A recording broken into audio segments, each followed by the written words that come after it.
Donald Trump just let a crooked cop walk free.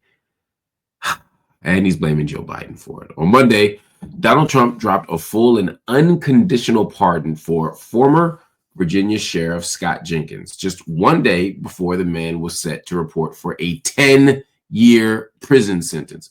Jenkins was convicted last December for running a straight-up cash for badges scheme. Literally, you pay, you get a badge. This was while leading the Culpeper County Sheriff's Office. Now, you will be devastated and shocked to know that this is the gentleman right here. Yes, he happens to be white. He has been accused and convicted of taking in $75,000 in bribes, money and campaign checks, all of it, in exchange for giving out official deputy badges to his donors. Now, not just regular folks. I need to be clear. Some of the deputies were undercover FBI agents. At least one was a convicted felon that Jenkins tried to help get his gun rights back. Federal prosecutors were very clear. They laid it out. Jenkins sold power and influence like it was a garage sale. He was convicted on 12 counts, conspiracy, bribery, fraud, all while running a police department funded by, well, that's right, your tax dollars. And the DOJ said that Jenkins, quote, violated his oath and tried to enrich himself by putting fake cops on the street. But Donald Trump is such a fascinating guy. Donald Trump defends this person. And yes, I do think his whiteness matters here. And so do other police officers, which is why I brought it up. Donald Trump goes on Truth Social. That's his own kind of internet platform. And he called Jenkins the victim. He said that the Biden Department of Justice dragged the sheriff and his wife through hell, and that the, quote, radical left judge blocked key evidence during trial. Trump called the whole case political and decided that Jenkins deserved, quote, a wonderful and productive life instead of a prison cell. This isn't just about one sheriff. It's about how power protects itself. If you're rich, if you're well-connected, if you're MAGA aligned in this moment, then justice will always bend toward you. This is happening as Minnesota State Police are bracing for reaction to rumors about Derek Chauvin, the person who killed George Floyd. There's a good chance that he will also be pardoned. This is a mess. We're going to talk about it. We're going to break it all down. But before we do, let me bring in an extraordinary human being, a brilliant scholar, an awesome woman, Dr. Melissa Valle. Hi, is my mic on? Your mic sounds nice. Check one.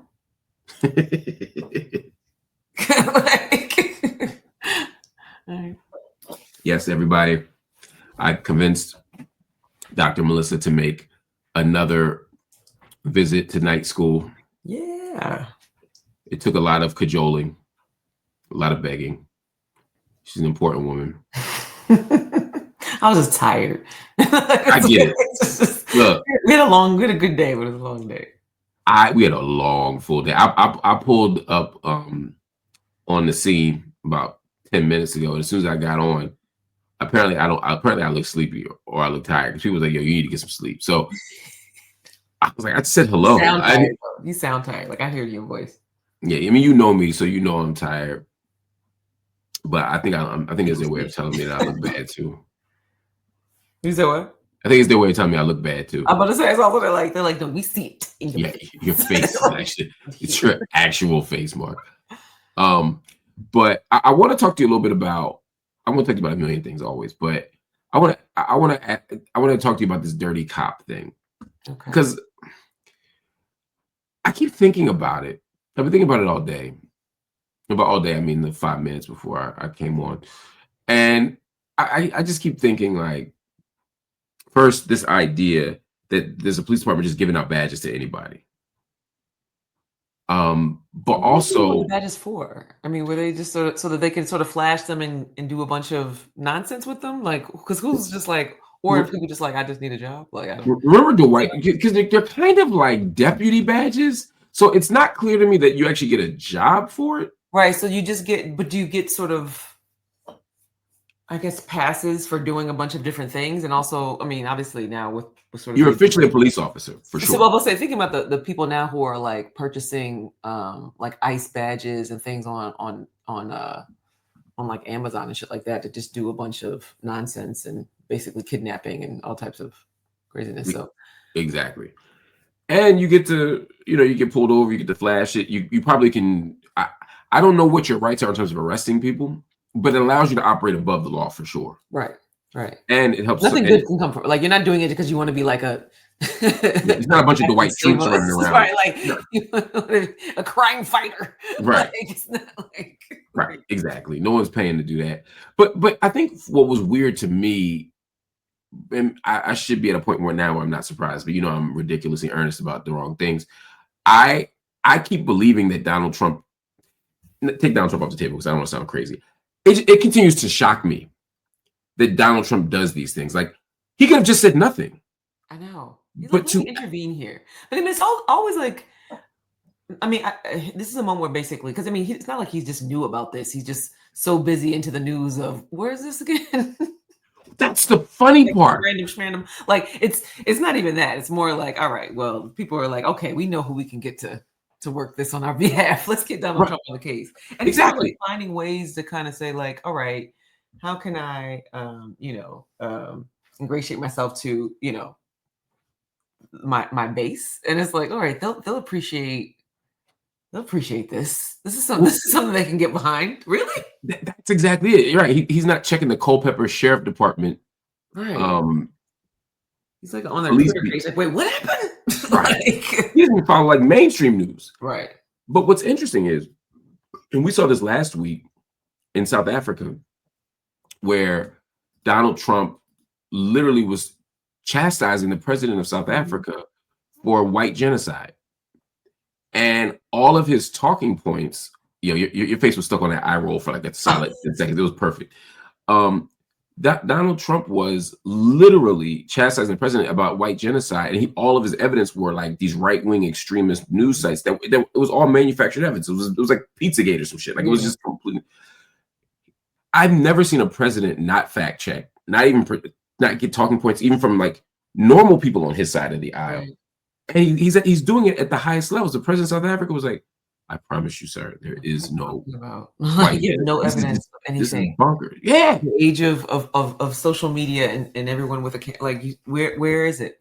This is stupid. But the thing I wanted to ask you about with regard to all this, and it is kind of, if the Derek Chauvin thing happens, if he pardons Derek Chauvin, and Derek Chauvin has some state charges too, so ultimately I think he still stays in prison.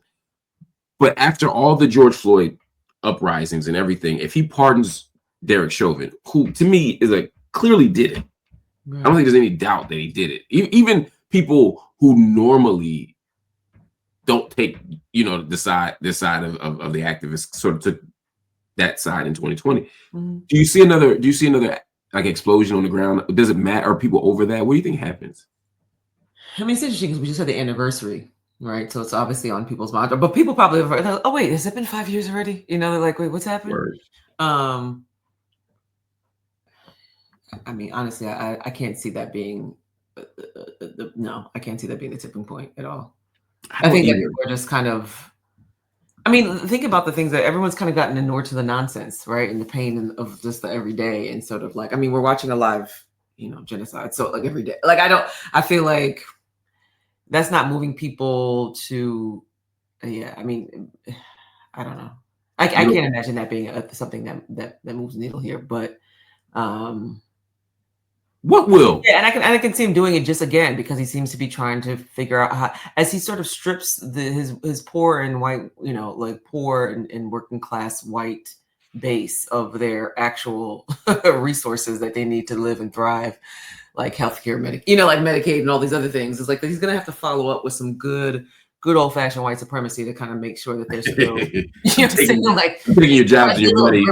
Like I don't, so he's gonna need to do something that makes them feel like, okay, he still cares about the things we care about, like not food and not education and not and not healthcare, because apparently that's less important than making sure that right is right and that it wins ultimately in these ridiculous battles here. Do you think there's anything that can tip the needle now? Do you think there's anything that'll get the people out of their seats and like into the streets again, like we saw 5 years ago?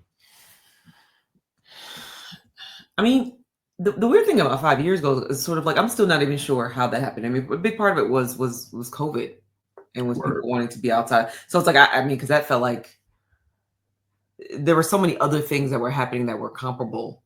I mean, granted, watching that, which I've still never seen that video. I'm never going to watch the video of George Floyd, but we've seen. I mean, we saw what was the brother got shot in the car with his, which I did watch with the Alton Sterling one. Which one? Was it you talking about Alton Sterling? Is it in the vehicle when like you watch him like get shot and you hear him get shot and the girl screaming in the back like, did you just kill him? Yeah, I think that's out. There's so many. I think that's Alton Sterling. But like I mean, we've seen murders happen before our eyes, and and that those didn't trigger these kinds of responses. So I think it was the right moment. And now everyone is sort of, I don't know if everyone's just kind of waiting for these years to pass, or like that's what it feels like. We've almost feels like it's like we just don't have the fight in, and every day, they just talk about we were just getting inundated by just nonsense. Like what is he doing? We're talking about a reality show now for people trying to like, what are we trying to get? Like get visas or get refugees? I can't even remember which thing it was. It's always just so ludicrous, but it's. Yeah, I don't know if people have the capacity. I don't know if people don't have the capacity to sort of get out in the way they did at that moment. I think that's right. Because I wonder how the organization. I'm not even quite sure how the organization happened, and whether those kind of fronts are there to fight in the same way. I don't know. There's a part of me, and I agree with everything you just said. There's a part of me that feels like we were just looking for a reason to be outside. Yeah, because, I mean, there was a lot of that. Like people were feeling cooped up, and this was like, hey, right? Because there was some people who I ain't never seen outside for that, right? And I didn't get the sense that they were being I mean, some of it was just I just want to be outside. Some of it was like you after being cooped up and feeling so much after COVID. I see how that could happen. I see how somebody could feel that way, and want to be outside, and then the outrage of being stuck in your house and watching that death sequence with George Floyd over and over and over again was tough. And I think it drove people into a different place. I want to move to something a little absurd, but still serious, I guess.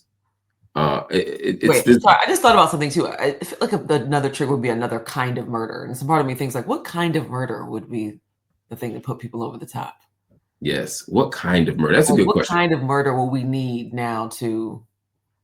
Because I don't think Derek Chauvin. Yeah, I don't think a verdict. Well, I'll tell you one thing, and I don't wish this on anybody. To be clear, between you, me, and the CIA, FBI, people would take to the streets. The wrong people would take to the streets if something would have happened to Donald Trump. Oh yeah, like no, the right's definitely gonna. I was thinking that's a given. I'm thinking more like we'll get the left out. Like the right would definitely come out if. Yeah, I can't think. I can't think of anything. I mean. Have you lost faith in the left? Talking about the radical left or like the liberals or like which?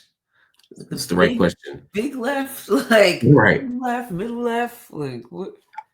I don't even know what I mean when I ask it. I know I haven't lost faith with the. Maybe I have. I just don't think we're strategic enough. I don't think the left is strategic enough. When I look at what the right does, and I look at these documentaries and. I talk about this one all the time because it was one of those where it's like I didn't know this was going in that direction. That Duggar family, the Western left, where you're sort of looking at these sort of looking at the way the right strategizes. It's sort of it's fascinating to watch how they just poco a poco, like little by little, they just chip away and they kind of they're able to and be very patient. They're very patient, and again, they can get behind one another. I was having a conversation last night about the idea of unity, and it was like, well, in things like Black unity and things like that. And I was like, oh, thinking about the right, and it's like, yeah, they're able to unify across major differences. I mean, you see people who have, you know, like the evangelicals supporting Donald Trump, and it's like, what about, you know, like, ain't nothing evangelical about him. You know, doesn't uphold any of the values that they claim, but they know that big picture he will sort of stick with, you know, whether it's, I mean, at this point, I don't even know if he would, because he's still sort of, there's a little bit waffles on the abortion issue. He advanced definitely have attention there. Yeah. Many pretensions, but yeah, but that's certainly one of the big ones.